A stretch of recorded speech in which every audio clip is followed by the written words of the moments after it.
What's up, ladies and gentlemen? Shiv here. Alright, so we've got a preview of 3 new cards, one of which was actually showcased in the Hearthstone EU Winter Championship, which, by the way, congrats to Nyman for his redemption.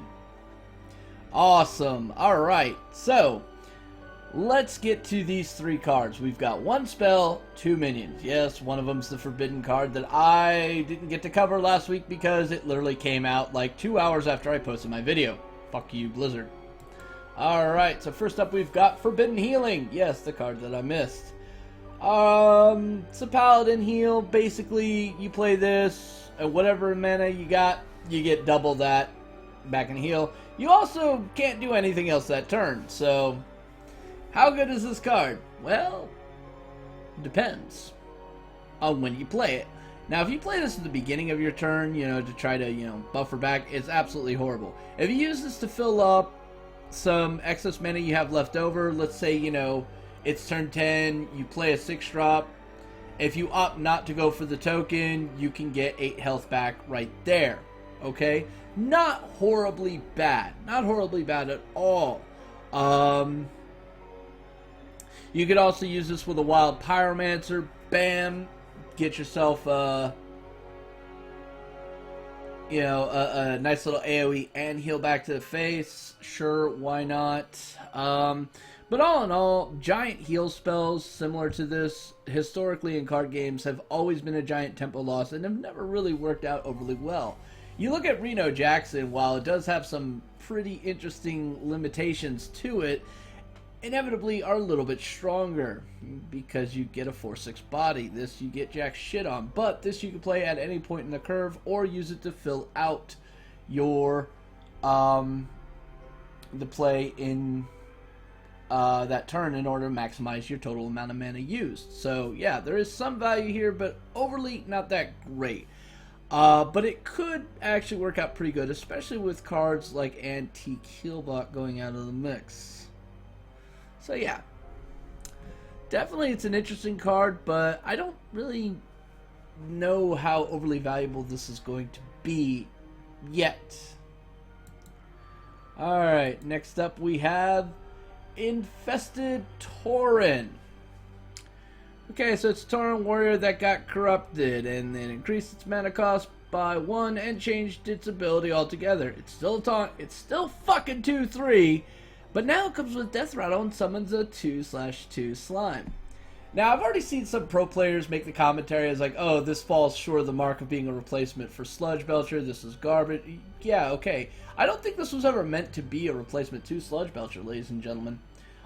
First of all, Sludge Belcher, if you actually add it all up, had a grand total of stats of 4 attack and 7 health that you would have to account for. This, on the other hand, 4 attack and 5 health. I mean, it's automatically inferior to Sludge Belcher. Not to mention the fact that this slime does not come with Dawn, like Sludge Belcher's did. So that's something you really need to keep in mind. Overall, the card's kind of lackluster. Even in Arena, it's kind of lackluster. I can think of way better 4-drops I would much rather get than this shit. So yeah. But who knows, maybe somebody will figure something out with it. Maybe some of the rest of the set's actually going to do really good with it. Who knows? Alright. Moving on to the final card. Herald of Village. It is a priest legendary for 6 mana. You get 5/5 body and a pretty fucking interesting battle cry. Summon a 1/1 copy of each of your other minions. Okay. Alright. So let's talk about some really cool stuff with this card here. Anything Death Rattle is definitely going to be getting a bonus on it. Anything that's got an end of turn effect, definitely going to get somewhat of a bonus off it. And certain Inspire cards are definitely going to get a bonus off of this. Now, let's talk about that, okay? Let's talk about that.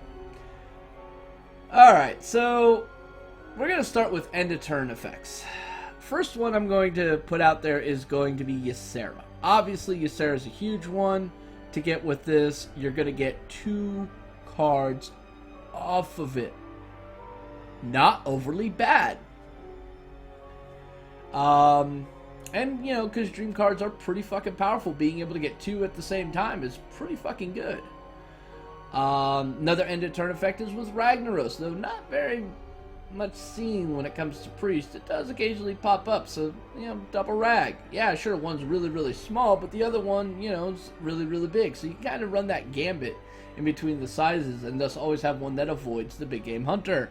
But again, with 1 life, you could just ping it with a fucking Mage Hero Power, or with Rogue, or with Druid. You know, it's doesn't really last all that much, but if you're going for some sort of finisher thing, yeah, sure, why not? Now, Inspire, I brought this up, and the reason why I say Inspire is because of another legendary card that happens to be Priest, and that's Paletris. Alright? So, you have a Paletris already in play, so you're already at 7 mana, which means you're bringing this down on 8. So you play this down, boom, you make a copy of Paletris that's a 1/1, you hero power, you're automatically summoning 2 more legendaries. That's pretty fucking strong, guys. That's pretty fucking strong if you ask me. Will this card be overly viable? This is going to be one of those wait and see sort of things. We kind of have to wait and see what the rest of the set's going to look like. And possibly, even then, wait till the adventure mode and the next set after that before we can truly judge the value of this card. But right now, it does seem pretty cool, but it almost feels more fluff than actual functionality. And that's just, you know, my opinion of it. So yeah, that's the 3 cards. Now, I'm going to go back to Forbidden Healing, and I want to talk about a very interesting thing here. You'll notice that it says heal. It does not say restore. Thus, it's a little bit interesting and a little bit confusing on how this is actually going to work. And I've looked around and looked in a lot of the forums about this, and nobody really has a good consensus answer on this of whether or not this is directable. If this is directable, this is where shit gets really scary in a Magical Fairy Christmas Land thing with priests. Alright? That is a little scary there if it's directable, you know? But then again, it starts becoming kind of like, you know, the sack pack in the old Demon Warlock or Dreadsteed Warlocks that used to be really popular, and then Thoughtsteel would get that, boom, bam, boom, you'd have a fucking field day and just beat them every time. Well, most of the time. So, yeah, that's going to be one of those little scary scenario things there in the Priest matchup. But again, not really. Not really at all. But it is interesting that they changed the wording on this. And I don't know. It is kind of unique in its own weird way. Because, you know, we've never had a card that did anything like this until this set. So I think some word changing may be in order here. But not using the word restore and instead using the word heal is just a little scary to me. But, you know, hey, that's just me. But anyway, so that's all for this preview. Let me know what you thought. Leave some comments down below. Start that discussion going. We've been having some really positive feedback and discussions down there. And I want to keep that trend going because, you know, that's how you strengthen a community. Anyway, don't forget to like, subscribe, and as always, as Shiv saying, may Orange Jesus bless you, or may Cthulhu swallow your soul when he becomes free. Till then, peace.